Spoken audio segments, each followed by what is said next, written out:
Hey, hey, hey, happy Friday. Dr. James Choo's in the house again. We are doing a 6-part series on mental toughness.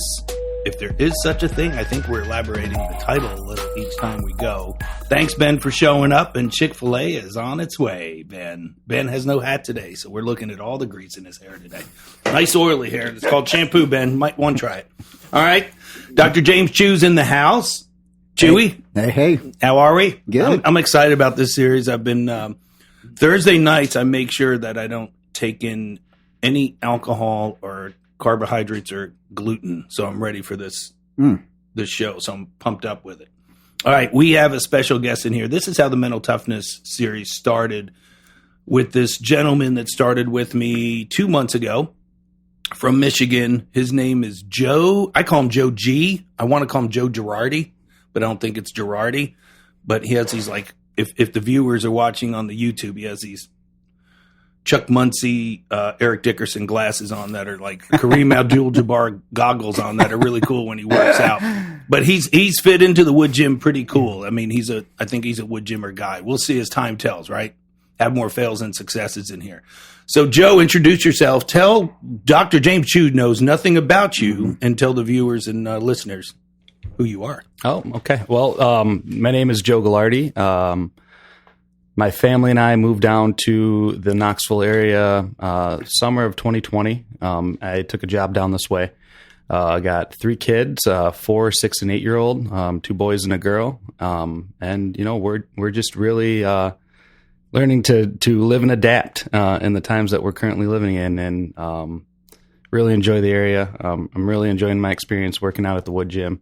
To me, it definitely is really addressing an area of my life that I felt like I've been missing for the last year. So, you know, to me, as I've gotten into it, it's just become kind of a necessary need to get me through the week. So I've really enjoyed it and really enjoyed the people I've got to meet here. Out of curiosity, how did you hear about Charlie? So it initially started when I was looking for a place for my oldest son to do some workouts. Is he the 8-year-old? The 8-year-old, yep. But at initial blush, after I started looking at it, I thought, you know what, this might be a little too much. Let's think about it for a bit. Then I stumbled upon the podcast. And wait, so how did you even know that there was a Charlie Patron out there? Google. Yeah, I had not heard about him before that. I Googled, you know. So you never heard of him before? No. Okay.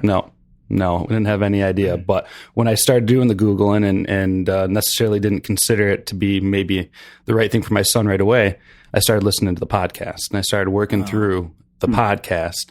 One of the podcast episodes that... Were you just like looking up personal trainers on Google? Okay. Yeah. Knoxville area, performance training. I got you. Mm-hmm. Articles about who he's worked with, what he's done.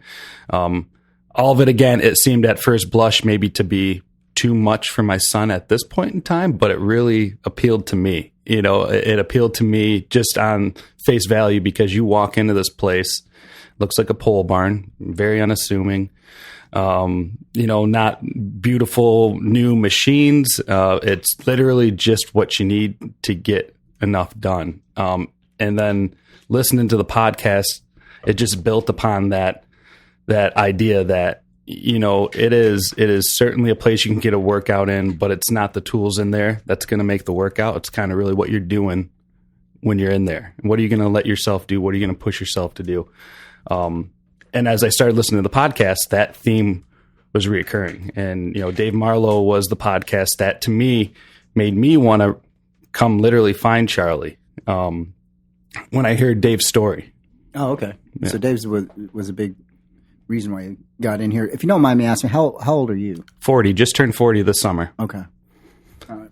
I think that's the first guest that you don't know much about, because he comes in at, I don't know, different times, or you've seen Chewy before, but just a couple times. Yeah, just nothing. Right. Yeah. All right. And what do you do? What is your occupation? Yeah. So I'm the director of benefits and well-being for TVA.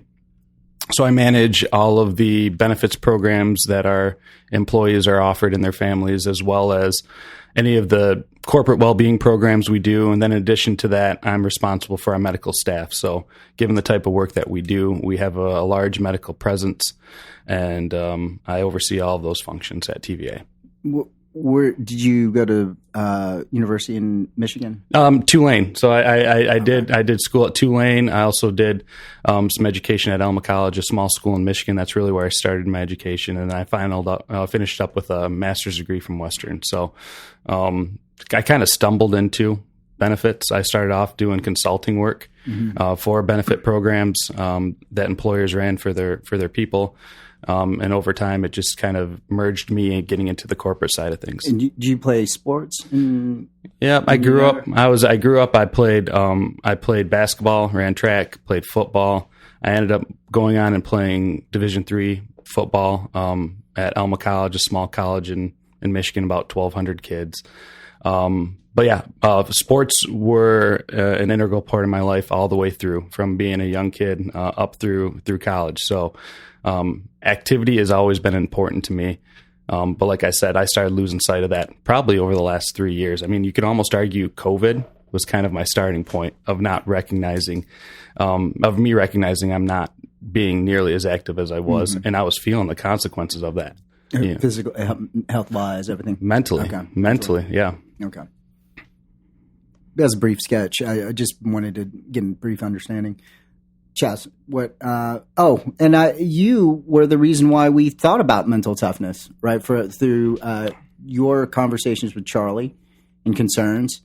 You want to talk a little bit about that, Charlie? Yeah, I got his text just so everybody knows that we did a segment a year ago, probably on mental toughness, but just one segment, or mental over physical, right? Versus physical. So it's different. Yeah, so very different. Very, very different. Yeah. And you could go into that. So this is mental toughness. So I get a text from Joe August 28th or 29th, I think.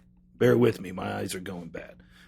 Your last podcast was really good, and the message was timely. My son played against one of the inner city teams yesterday, and the difference of mental toughness was obvious between the mid-city boys and Farragut boys. Farragut is a West Side team. I think we talked about that. Farragut has, for anyone that's not in the area, has more money, is a kind of nice suburbs, mid-city. What school in particular were you? I think it's an Austin East district. Yeah. So it's a inner city school. And so just to line that up for people who don't understand. Yeah. I'd be interested to hear your thoughts more about being a bad MFer. Do you think it is more nature or nurture? Probably less than a handful of Farragut kids stepped up and weren't scared when it started going rough, but it seemed like all mid-city boys were comfortable in that environment. I can't believe all the mid-city boys were born with that, and some of it must be a product of their environment. What were they playing? Football? They were playing football. Okay. Yeah. So I thought, gosh, with all the different people in here, I mean, you could do your whole population in here of what mental toughness is, to define that, to help Joe and his son. You know, hey, do you think it's too early for my son to come in and get some wood gym, as we say, love, or is it not? Or what do you think about getting that done? And we talked about that on the teaser last week. I get that question every day from mom, dads, agents, for 30 coaches, plus years. Yeah. Whatever. This kid's got great talent, but he can't get after it. I can't get him. And what I find is each month and each year I pick up different kids. And the parents are surprised that the kids want to come in on Wednesdays at 5:45 a.m. because they couldn't get them up to do other workouts, other places, or even to, get up and go on vacation. But they look forward to coming to Patrons. So whatever that is brought to the table, I think that's the first sign of, I'm going to say discipline.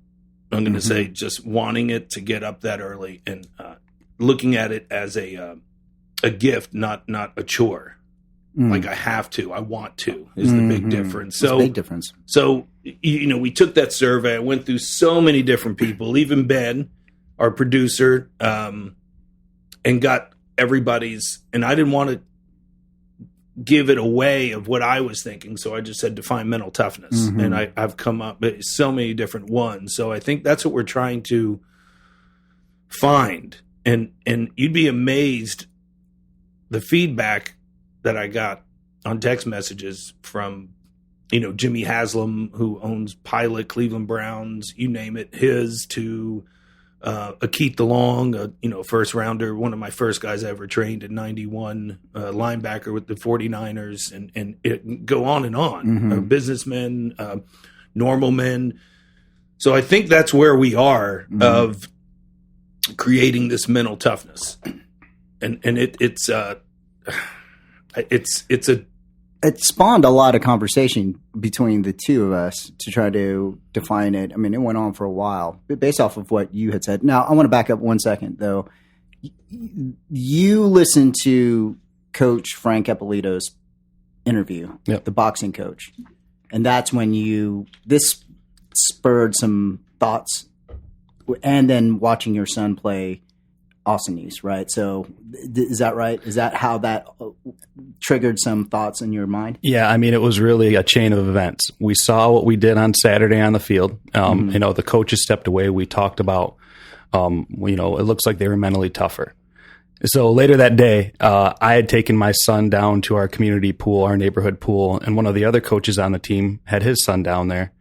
And the coach told me that he had gone back downtown into the Mid-City area to get his hair cut.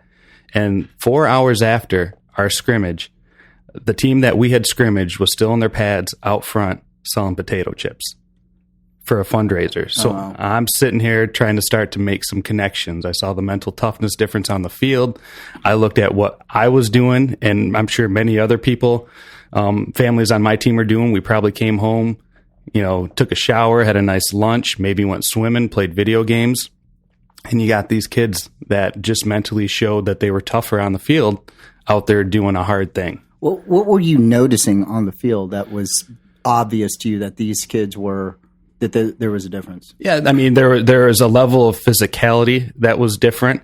There was also a clear attempt at intimidation, both physically and verbally. What they were saying, what they were doing, that I just think most of the kids on our team have not been exposed to it or were prepared to it, to deal with it. So that was Do you think that scared the kids a little bit? Yeah. It got to their head right away. Oh, okay. It got to their head right away. And then, that team had 2 subs, and you didn't hear any of those kids complaining about needing to get out, needing to get water. And I'm not saying that, you can't go get water, right? But you just looked over and it wasn't happening. So I looked at that and I thought, wow, there's something about that team as a group that they appeared mentally tough. And so when I think about what I had heard from my other coach about the kids that were out there selling the potato chips afterwards, I'm starting to think there's got to be an environmental component. But then I listened to Frank Ippolito talking in the podcast. It was a great podcast. I learned a lot, and I tend to agree with him when he said, I think there was the question about the bad MFer. He said, no, you're born with it. He was pretty adamant about that. So I was just trying to make connections and connecting the dots. Yeah. And, I've got a small sample size of life, right? Right. So that's what led me to think, well, who probably has the greatest exposure to people that have performed at a high level? And it was Charlie, just given the nature of what he's done for the last 1 years. How many years you been doing this? Too long. Yeah. 31. Yeah. Charlie, I mean, that was a good summary of where he was coming from. What do you think? Well, he brought his 9-year-old, 8-year-old in last Saturday. So, we were taking that on to go, okay, great handshake, a little guy. I think he's going to be fine. But I think there's so many factors that go into it. I think there's environment. I think there's genetic. I think it's what his little boy will see dad do. The example, I think, is probably the best. And we talked about that with some of the guys in here.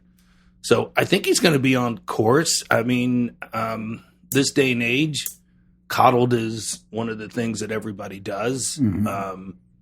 I see it with even some of my best guys in here with their kids, is if they grew up this way, they want to make damn sure that their kids don't grow up that way.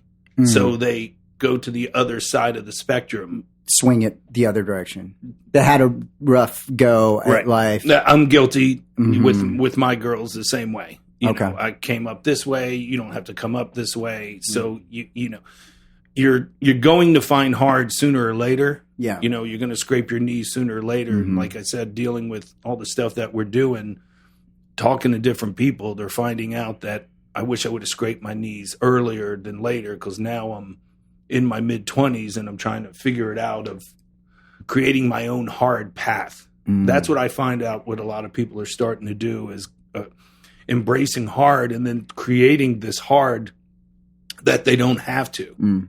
So you don't have to be his little boy is fortunate, you know, he could come into the wood gym and pay the price and do things at a higher level.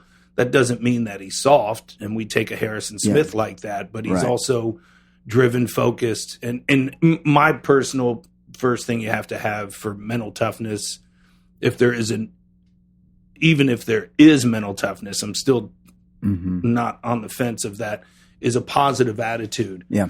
And then you brought up something this week in another one of our world famous production meetings, is I was thinking mental toughness was more success.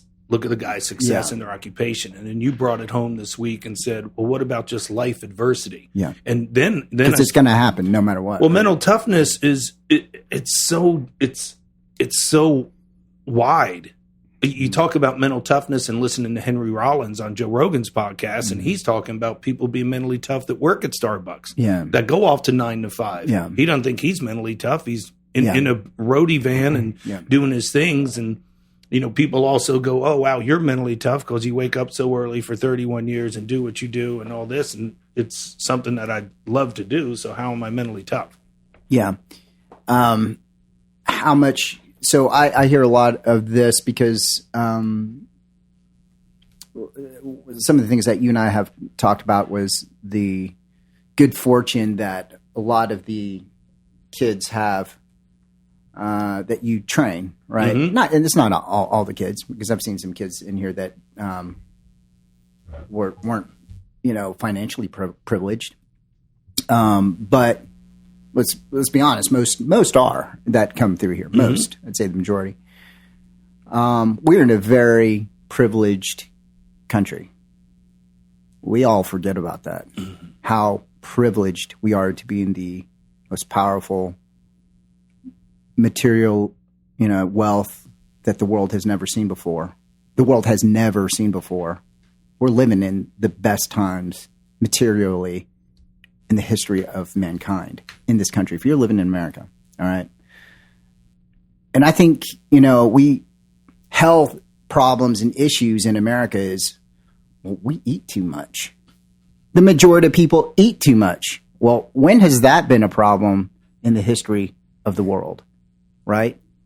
Material comforts, everything. So when you're talking about being 25, looking for something that's hard, it is a total perspective-wise, you got to think about that. You've lived a quarter of a century, and you're trying to find something hard to do. That's an incredible blessing that has been bestowed upon your life, right? So I think environment absolutely plays a role. There's not everybody in America, but the majority of America, if you're middle-class America, you're going to have more than 98% or more of what everybody else is experiencing in the world of 7 billion plus people. Okay. So, I mean, you got to look at that, right? And our problems are quite different from problems than I've seen in, say, Kathmandu, Nepal. Trust me. Things I've seen over there, you'd be like, wow, we got it good over here. Okay. So, with that said, and it's not to take away from anybody's struggles. I mean, even with all this extraordinary, wealth that we have over here, people still suffer. I mean, so there's still problems, big time. So I'm not going to discount that. But we're in an environment that is, in history, the best it's ever been, right? As far as wealth is concerned, food is concerned, things like that. Okay, so we're not starving. We're not, for the most part. There are maybe some kids out there in some poor circumstances, and even in America where that is, they're still struggling to even get food. So that's definitely the case in our community right here in Knoxville. So, but that's not generally the clientele that we're talking about here at the Wood Gym. So how does that play as a factor? Because a lot of these kids are coming in, they've had a good life, which is great, and that is something to be happy about. And now it's like, well, let's make them tough, right? So, how does that work? I mean, does that work? Is it something that you see all the time? I'm asking you as the expert. Well, I think you brought up a good point about gratitude, about like being over in different countries and seeing things like that. Our kids today are so caught up with so many different things. I think what the one thing that even Joe could do with his boy, be self-aware about yourself. How can you improve? Don't worry about anybody else. And I think that's what happens with our society today is nobody's willing to do the self-check, of even fat shaming of, hey, even in here, hey, let's get going. You're fat. You can't say those words anymore. You can't do anything or get tough, get strong. What are those things? Those are things that we have to explore down the road in this 6-part series. How do you get tough? How do you get strong? We talked about that. How do you get fast? So Joe can't just say to his boy, you got to toughen up. Well, he don't know what that means. Yeah. You're sending him to a gunfight with a butter knife. He doesn't understand what that means. So I don't think toughness is something you get. I think you are born with whatever grit or whatever level drive, of maybe. I mean, what do you? I see a lot of people that fold with adversity, and I think more of life adversity, and it's said in thousands of books, of course the Bible, but in thousands of John C. Maxwell books that I've read over the years is judge the character of a person when things aren't going well, not when they're going well, not when they're getting gifts and getting wins. You want to see that person if they're really shaking people's hands after a loss and looking them in the eye and go, good game.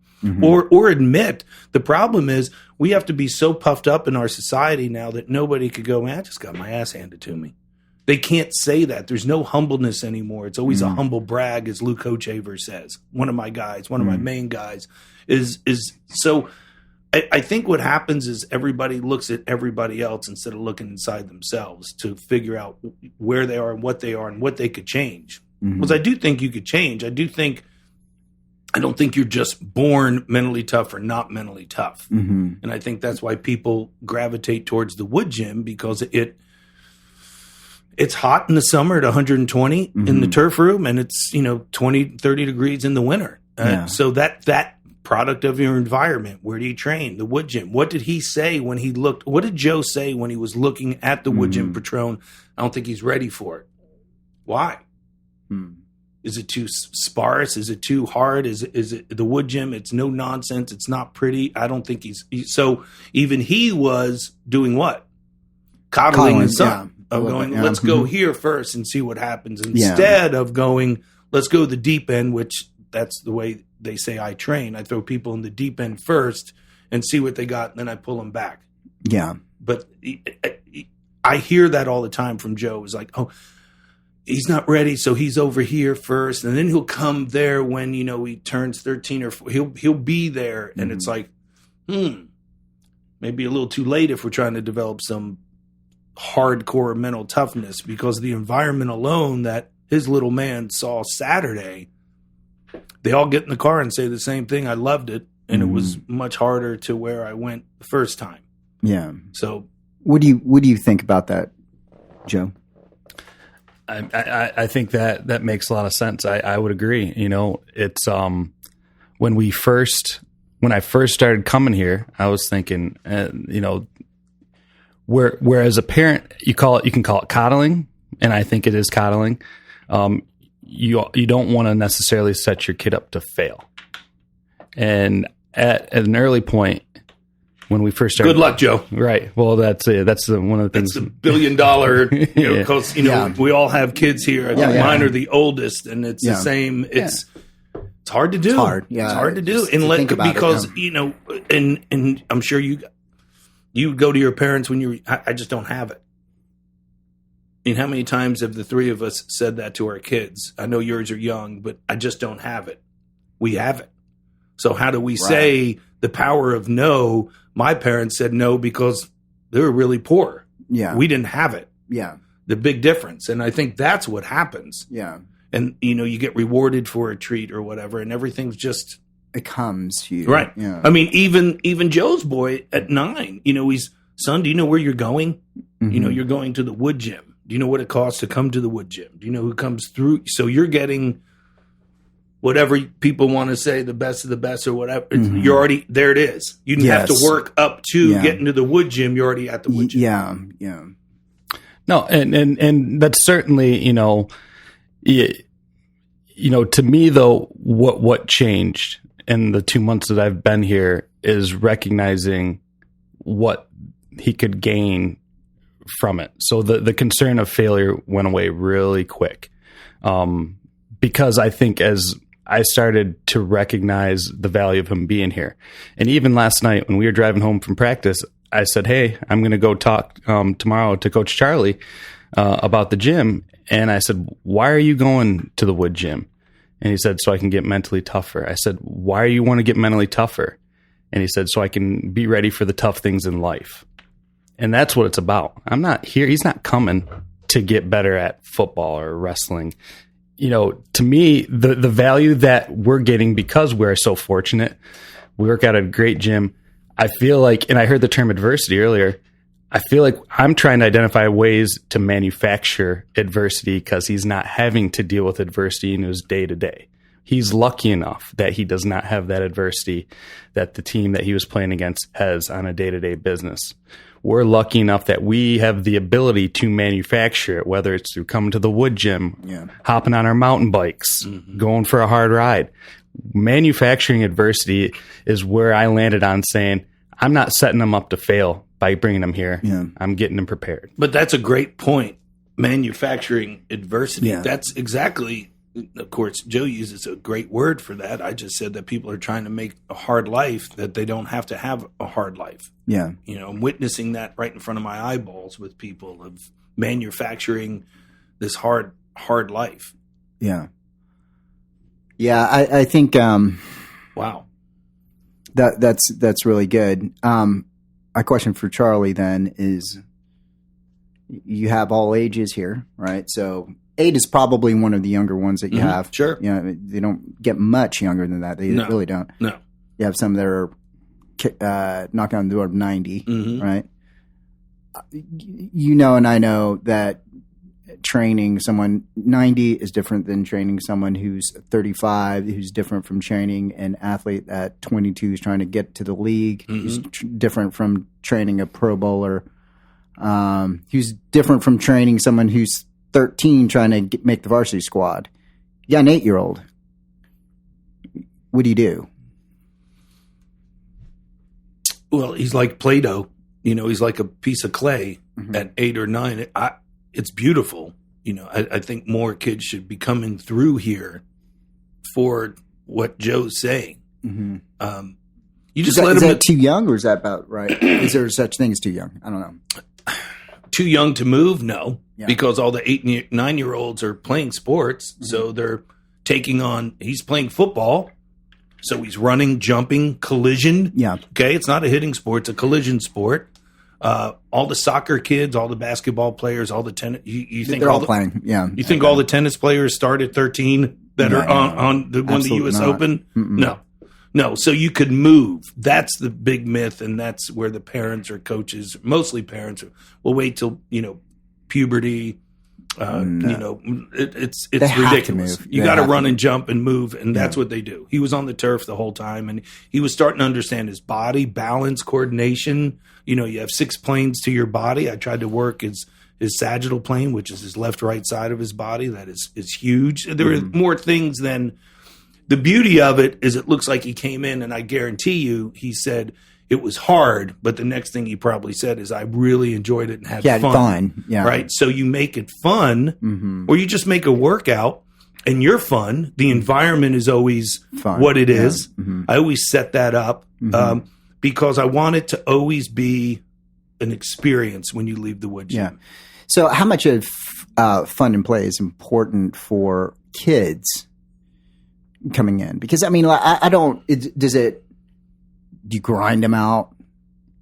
10 more, yell at them. Now you're getting tougher. Right. Or is there a different approach than that? Because I think there's a lot of people would say, oh, well, yelling and screaming at the kid, making them tougher is something that you got to do. I don't, in my gut, I don't think that's the correct approach. But I mean, you can get something out of them, having them work hard, keeping it fun. Is that it? More appropriate to keep them motivated? You want them to come back. As they said, you want repeat business, correct? So you want them to come back and you want to have fun with it. And my thing is I want to show a lot of love. And my love is crazy. That definition of Charlie love, I've had everybody define that in so many different ways. But I guarantee you, they know that, he touched me today. Yeah. You know what I'm saying? Like he touched my heart or touched my soul or rattled my brain. Yeah. I've pissed a lot of people off trying to challenge them in their head also. So, no. Yes. But it's all fun. And they look back and had to take that 10 minutes of pain and being PO'd and then text me later and go, you know what, you brought up a good, okay. Yeah. And that self-check. And I think his boy's going to go, I mean, he wants to come back, and that's the thing is the wood gym people seek you out.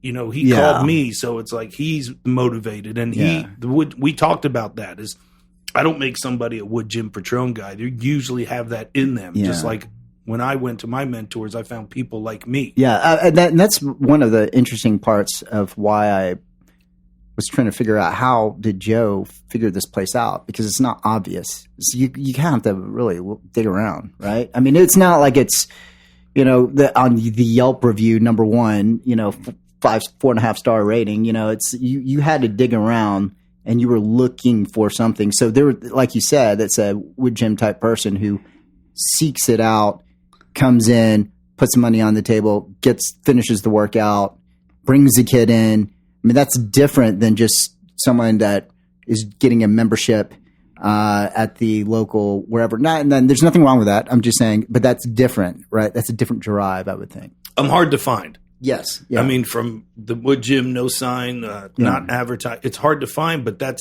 was hard to find my mentors. Yeah, it was hard to find Louis and Radomir, right? You had to look for them. It was even harder then. Yes. Yeah. I mean, you had to go through a magazine. Louis Simmons wrote an article out of Powerlifting USA each month. And some obscure magazine. And he had his number at the bottom of each one, and it was his damn house number. And I remember his wife picked up, and I'm like, can I talk to Louis Simmons? She's like, hold on, Louis. And I was like, holy moly, I'm about to talk to Louis Simmons. So you weren't much easier, though, because I think I emailed the website. And this damn website. Come on, Griffin DeLong. And like 2 weeks later, I got like a sentence back, and it wasn't much. And then you said, call me, and I called you, and you didn't answer. And then like 3 days passed, and I said, forget it. And I just showed up here and just said, hey, I'm Joe Gallardi. Yeah. That's it. That's how it really is. Yeah. People usually try like that. And then the will of the one, if they're hungry, because I have people that go, oh, I couldn't get in touch with you. I went somewhere else. And then the next year they try again. And it's like, why didn't you keep trying? How hungry were you? You weren't hungry enough for it yet. Yeah. That's how it really would. Just come find me. I'm not too hard to find. Yeah. That's great. I mean, I think that says something about you. But he's driven. I think a guy like Joe, I wouldn't say sells himself short, because he has a confidence in him here. You could tell he's almost too no nonsense. I want him to back off a little and have some fun with it, because he's in and out, which I get. He has to go places. Yeah. But like, enjoy the experience too. Let me, chop you up a little, break your ribs, whatever it is. But he's got a lot of the attributes that everybody else is saying with mental toughness. And I think I was going to tell you this, Joe. I don't think you have to push the panic button yet with his 8-year-old, because Joe's a fine gentleman, and he's going to look at that. How much of it is Dad's just walking the walk? This is Dad's part of life. He just comes in, he works out, gets it done, and the kids are noticing, and they're watching. and they're, they might not be, I mean, it's in them because you're around them and you're doing it. And how much do they pick that up? Because I just watch dad do it. I mean, that's just how life goes, and he gets after it, and you don't know any different, and that's the way it is. I mean, how much of it is the kids mirroring who's around them? Well, we talked a lot about that with a lot of, Freddie Smith, our extreme cyclist, our Xterra champ. We talked about that. And we talked about, well, it's all in the book of Ephesians. It's not what you say, it's what you do that your kids will usually mimic. I came from fitness. My father was a former Marine and ran and trained every day. So I did that. My kids did just that. Like Frank. Just like Frank. Yeah, Frank. Freaking Frank.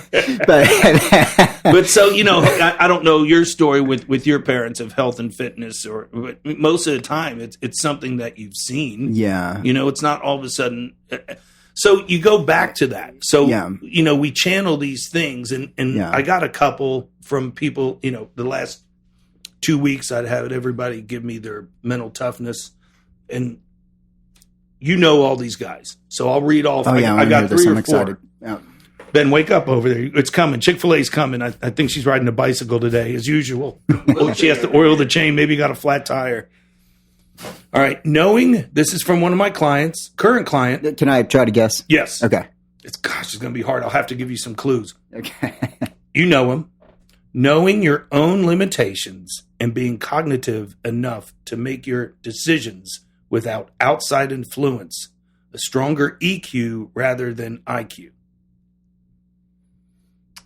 He went, okay, I'll give you one hint. He's on the wall. Okay. And he went to one of the most disciplined schools in the country. Harrison? No. He's on the wall. Okay. Okay. He's on the bathroom wall. Oh, Cody McCoy from the Citadel. Yeah.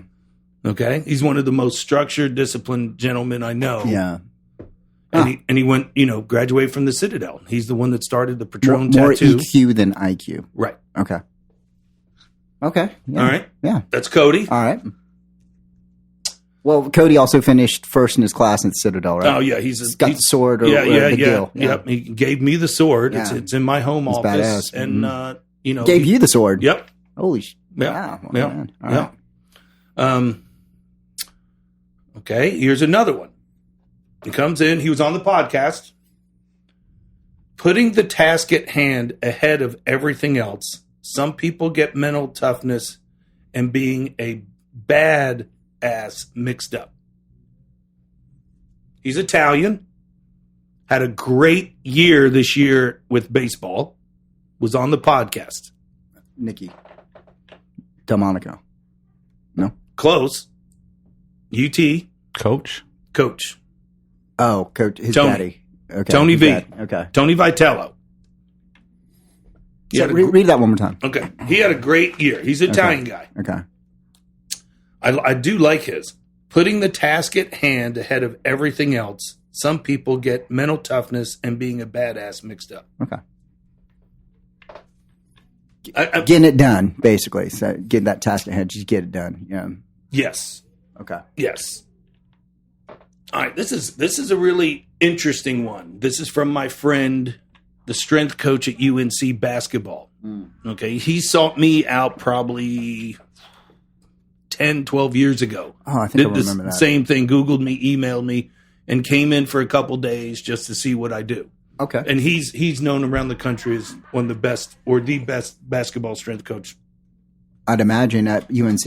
Yeah. And he came with the head coach now from Kansas. Self? Oh, I know who you're talking about. He's a beast of a coach. Yes. Yeah. All right.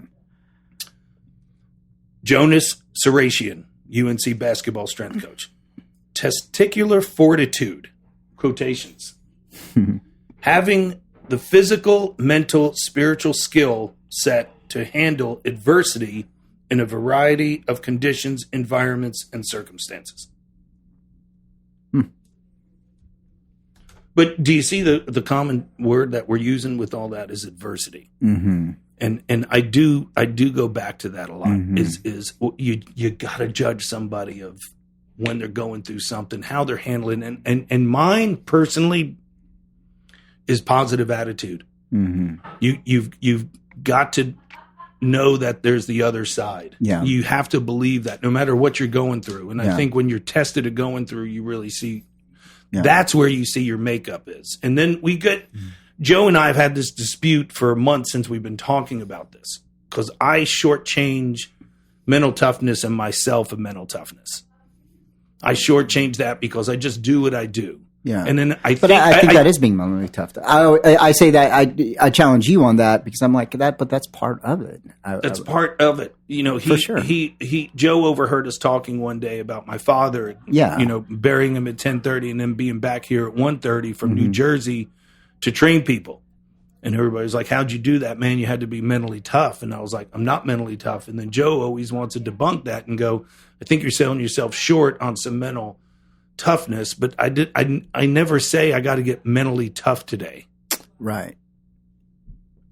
You just do what you do, and I think you do a consistency. I think that's huge. With when you could go with gratitude, focus on you, self-check, self-aware, worry about you. Those type of things, I think, bring in a person that represents or defines mental toughness. But I've never. The people that I think mentally tough never talk and say that they're mentally tough. Yeah. That's kind of weird. They're just kind of doing what they do. Right. Without, pounding their chest saying, "Look at me. Look how tough I am." Right. Yeah. But it's a choice.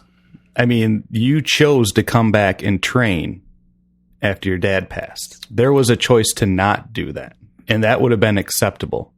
Right. So when you talk about it, you might not have recognized there being that choice. And maybe that's where the mental toughness is different. But there is a choice to do or not to do. And I think how you land on that can be a sign of mental toughness. Yeah.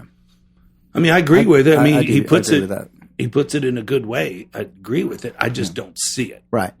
Well, I think that's a hallmark of what you've already said about some of the people that you recognize as mentally tough, is that they do the steps. And they're not maybe even aware that what they're doing is tough, or they're making tough decisions. They're just going through it, and day by day it kind of builds up. And lo and behold, you're doing things that other people aren't doing. You've conquered more adversity as a result because you've had that practice of making those disciplined decisions, or decisions you have to make, and do, and with a good attitude. Because you can choose that to some degree, even though it's hard. Have a good attitude about it. I mean, I think those are practice skills. I think prepare. Be ready for that. I think probably from childhood up, I was ready for that. Yeah, you knew that was you coming. might have had more practice at it because you've seen it at an earlier age. But if you're 25, you're seeing it for the first time versus seeing tough. Having to deal with adversity at the age of 5 or younger, because everything else is hard. I mean, I think that's some of those differences that you see. But does it mean that you can't, like you say, manufacture it in some way and just say, "Hey, every day, hey kid, you have to clean up your daily routines," right? I think that makes a big part of it. We didn't touch upon that, but that was something that you and I had discussed a little bit. What's your daily routine like with your kid? You doing all the cleaning up for them? Are you doing all the, doing this for them? Are they doing anything for themselves? Do they have any self-discipline? Are you instilling that on a day-to-day basis? Well, it's easier just to watch the TV and sit on their asses and eat the wrong things versus, hey, in order for you to get this stuff that you want, you got to do these things in order to get it. And, I don't know. I agree. We talked about that. You can think about those things. Yeah. You talk to any high school kid now in here and ask if they probably can't spell the word chores because it's not there for them, because their parents do everything for them. So I've watched many parents in here. I watched one parent in here set up a softball pitching mound with the screen behind it while the kid sat in the chair. The person was out there getting it all done, fixed, and came back got the person and said, okay, let's go throw. Well, I knew right off the bat that person isn't mentally tough at all because she or he's not doing the things that they should be doing on their own for their own passion and desire. And I think even passion and desire looks at mentally tough. Yeah. I think it flows over of when you're doing something and you're really loving it. Mm-hmm. Wow, he looks mentally tough because he wants to go out there and hit off the tee or throw it. You know what I'm saying? Yeah. And I do agree with Joe. I think it's a choice, but I don't know how that choice becomes a reality because it wasn't. I didn't have the choice. I didn't think of the choice. Yeah, I was the plane was already ready to pick me up at 12, and I was back here. Within 3 hours, putting my father in the ground to train. There wasn't a choice. And he is right. I could have easily said I'm taking off 2 or 3 days to, sit back or whatever it is. But I felt like that's not what I wanted to do. Yeah. Yeah. I like hard. Yeah. I think there may be some things that you learn from hard. Right. And maybe it's hard maybe that's a lesson for a kid to somehow explain that to them in some way, shape or fashion. Right. Because and I know, Charlie, that you don't get, and we're just not necessarily meaning that being physically strong means you're mentally tough. I don't think they're necessarily the same things go hand in hand. Or talented as an athlete doesn't mean you're mentally tough. Right.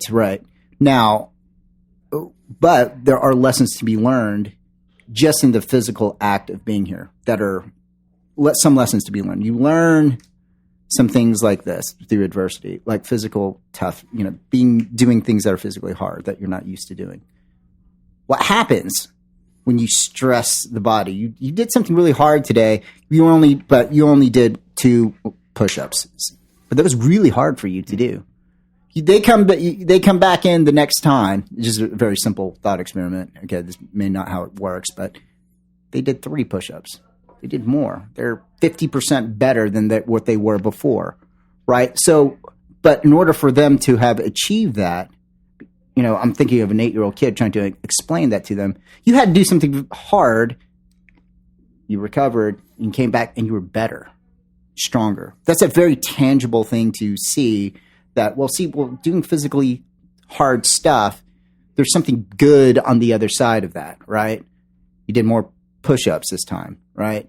Well, if you did something hard instead of getting that sweets on the that you want right now, why don't you wait a little bit, and then you're delaying that gratification a little bit. And on the other side of that, usually there's something good that happens when you delay the gratification. When you put a little bit of more work. You did the things that you didn't want to do, but you had to do. On the other side of that, there was something very good that happened to you, right? It's better. And that's why hard is good, because the reason why you like it is because on the other side of that, even though you manufactured it, there's something good that happens to you. It's better than where you were before. There's a circumstance that is improved as a result of it, right? So you build a little bit on that. And then there's always a carrot on the other side of that stick when you've climbed over that whatever manufactured adversity or real adversity or whatever it is. Some people learn those lessons early in life because there's a lot of adversity, but in your case it's different. But I think those are important lessons for hard. Why would anyone like hard? It doesn't make any sense. We're all primed for the most efficient way of living, right? Because it's a hell of a lot easier to go downstream than upstream. Mm-hmm. But why would you want to go up? Why would you want to climb up? Why would you want to do that? What's the benefit of some suffering? And then we'll talk to Freddie Smith. Why does he like to suffer his ass off? Like, why is that any fun for him? Right? Well, that's a good question to ask him. But I think you like hard I would say probably for similar reasons, right, Chaz? And then also, they may be too young to experience this, but you feel good. There's an actual feeling of your physical body after you've gone through something that's really uncomfortable, and you recover and you get a rush of endorphins. You feel good. You actually feel good.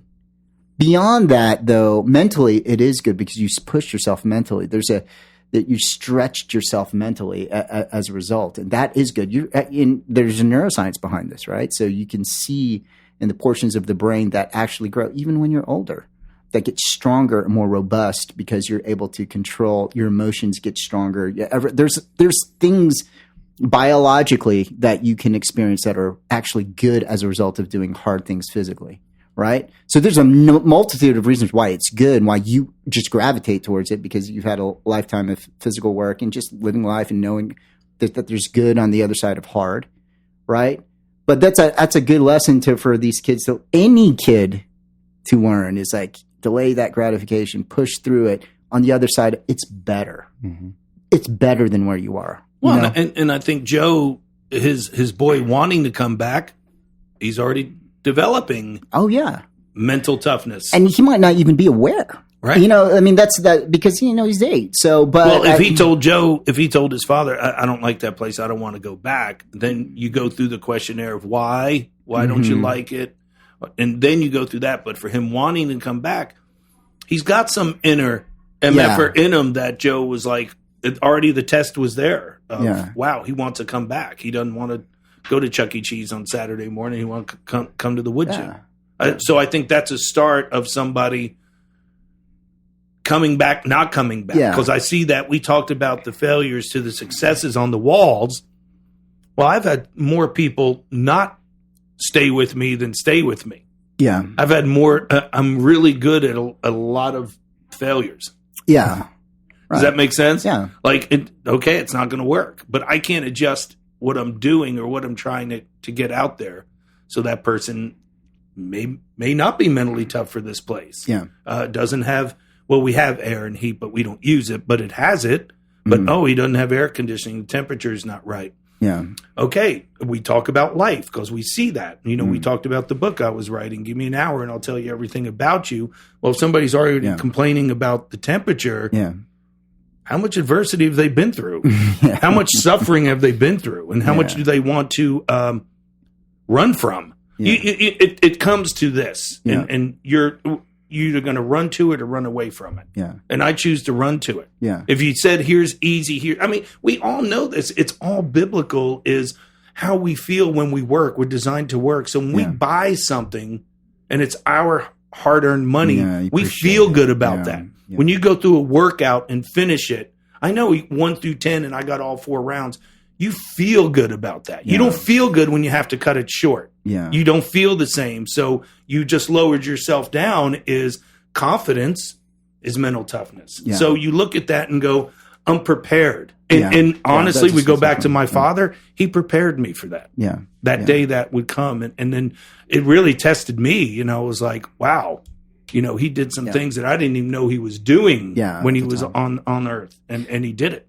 Now, the other thing, too, is you still want to keep an 8-year-old having fun, too. Mm-hmm. You don't want to just pound the message, right? I mean, keep it fun. I mean, that's also part of it, a little bit of push and play. The will of the want, we talk about that. So it's like these people... Charlie didn't ask them to go on the wall. They wanted to be on the wall. It was honored to be on the wall. There's a lot of people that bring me stuff that I don't put on the wall. I mean, there's a crate of it.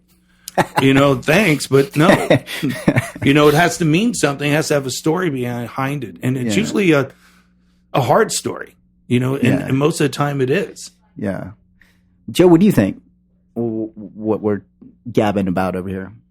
I 100% agree. I think when both of you were talking about liking to do hard things. You're giving kind of the biological or physiological response from doing hard things. I think about one of my best friends ran a marathon. I started training for a marathon, and I said, "What do you advise?" He's like, "Here's the deal. You're going to get into this. It's going to be hard, but you're going to become comfortable with being uncomfortable." And that's something I think is also kind of a sign of mental toughness or a value of doing hard things, is that you get comfortable with being uncomfortable. And let's be honest, a lot of our life, we're not in control.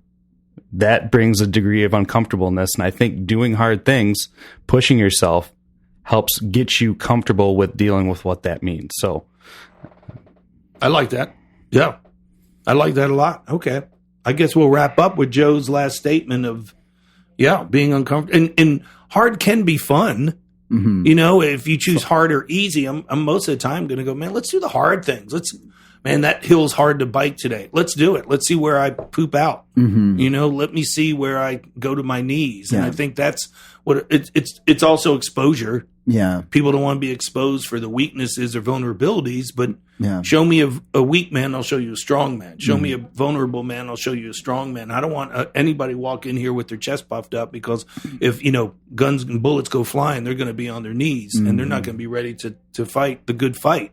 And I think that's what we're trying to do, is the mental toughness of life is going to hit you. Yeah. You're either in the storm or coming out of the storm. Yeah. Okay. Yeah. That's biblical all the way through. So you got to be prepared. And I think prepared shows mental toughness, but you don't get mental toughness.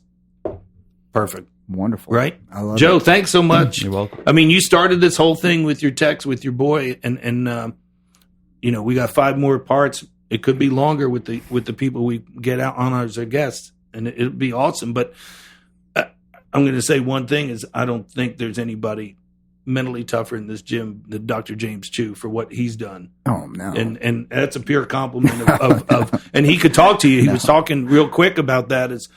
He said something in the first podcast that I ever did with Chewy, is he opened me up to something I never knew about climbing, which I don't climb. It's not going up the mountain. It's going down the mountain that is more dangerous. And I think that is you can apply that to life. Exactly. That's what I was thinking about earlier. That is it's great when you're going up and you're sitting on top. But that didn't last forever. Right. You got to get down. How is it you can do it in grace, or you're going to fall off the fucking mountain? Hey, right? But you were prepared from all the training that we did, so it showed. And I do like Freddie's thing. His will be really, really good because he went through the checklist of why. Because you look at people and go, okay, okay, how does he do that? Okay, that's our teaser. We'll leave it for the next time. Happy Friday, Joe. Thanks for coming in, giving us your time. Thank Dr. you. James Choo, always a pleasure. Loved it. This was so much fun. Thank you so much, Joe. You started it, Joe. You're welcome. All right, baby. Thanks. Have a good one.